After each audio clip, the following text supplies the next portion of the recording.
morning. I'm Kendra Burtis. It's 7 o'clock. Thanks for joining us. A cool start to the morning, but a beautiful day ahead of us on this Labor Day weekend.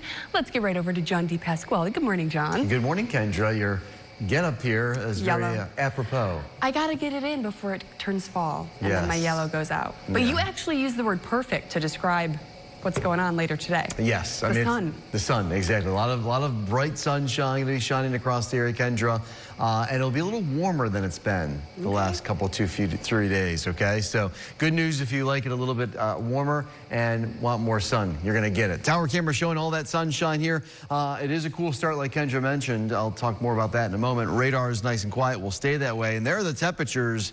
Yes, we're talking about a lot of 40s on the map. Low 40s at that. Cortland, Norwich, Hamilton, Morrisville area. Ithaca, you're at 43 early this morning. 52, Syracuse are the warm spot. 50 in Skaneateles, 49 Fulton, 46 right now in Watertown. Got a report from Bob and Fabius of 40 down there. Your planner going through this day. Temperatures rise through the 50s pretty quickly into the 60s later this morning. We get up into the low and mid 70s this afternoon. So add another 5 to 7 degrees on what we had yesterday for high temperatures. And yes, it will feel perfect, I say, for the afternoon. Can we keep it going to Labor Day? And what about beyond Labor Day as we go back to work and school? Let you know all about that coming up in my full forecast in just a bit. Kendra? John, thank you. Well, there was so much hype around yesterday's game between the Syracuse Orange and the Tennessee Volunteers. The Orange knew it was going to be a tough test, but it did not seem like there was much going right. Sports director Stephen Fonte and Mario Sacco have more from the team on the loss. Well, there is a danger that comes with opening up with a really good opponent on a stage like this. The possibility is there that you might get blown out. And for a little while, it looked like that might be the case down here in Atlanta. And while there are no moral victories for Fran Brown and the Orange, it did appear as though they seemed to find some things as the game wore on that this team can build upon. I'm very thankful that our players continue to play, right? But for me to just say, like, I don't, it's about wins and losses. But I am very thankful that the players went out and they fought and they stayed together. I think that's a part of us building the culture and building the program. So I'm extremely thankful that they were able to do that. But to tell you there's some moral victories or things of that nature, I think that's, for me, that would be like a loser's mentality. So I can't say that, but I'm very thankful that our players stuck together and they continue to fight until the last play.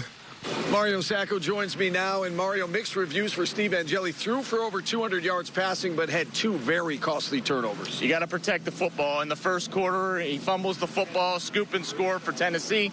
Third quarter, he throws a pick. Both lead to touchdowns. He was the first to admit you got to protect the football in big games like this. As for the Syracuse defense, lost some key players due to injuries, none bigger than Devin Grant. Yeah, Devin Grant went down. He got rolled up on, left the field crying. Did come back to stand on the sidelines, but probably could miss some time with a lower body injury. Fran Brown offering no update afterwards. Certainly a situation we'll keep our eyes on. Plenty more here coming up in a little bit. For now, reporting inside Mercedes-Benz Stadium for Mario Sacco, I'm Stephen Fonte, News Channel 9 Sports. Syracuse now heads home to host UConn on Saturday. Still ahead, News Channel 9's Maddie Mushton will have complete highlights from Atlanta later on in sports. The Syracuse Mets will soon be no more. The team will be the Syracuse fill in the blank. A new name is in store, and today is your last chance to submit your idea. The Syracuse Mets calling it the Rename the Team Community Challenge, asking all of you to come up with something Syracuse-centric for the new Mets identity. On Tuesday, you will be able to vote on the top 10 name submissions through September 12th. From September 14th through September 30th, you can vote on the top 5 names.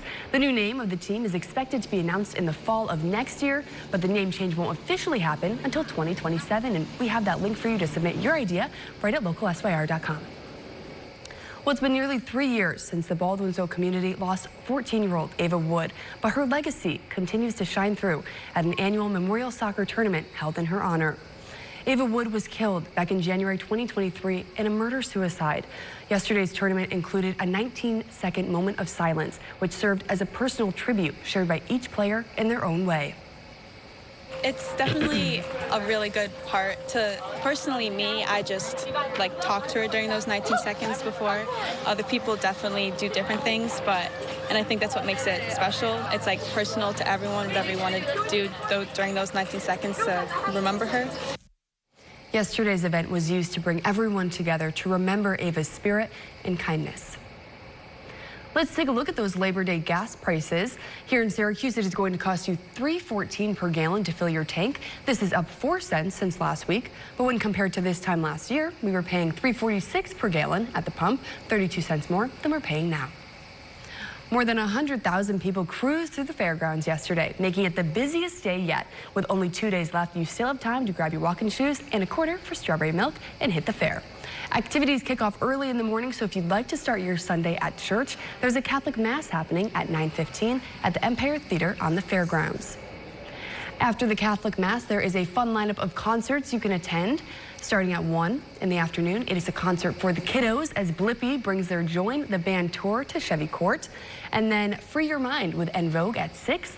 And to wrap up the night at 8 at Suburban Park, It Wasn't Me Who Told You First, but Shaggy will take the stage. As always, concerts are free with fair admission. Coming up next on the morning news, we're spilling the details on if there's a price cap to bottled water at the fair. And still ahead, if you get stranded on the side of the road, we will introduce you to a driver who may come to lend you a helping hand. You're watching the Morning News with Kendra Brodus and Storm Team meteorologist John DePasquale with Central New York's most accurate forecast. News Channel 9, the local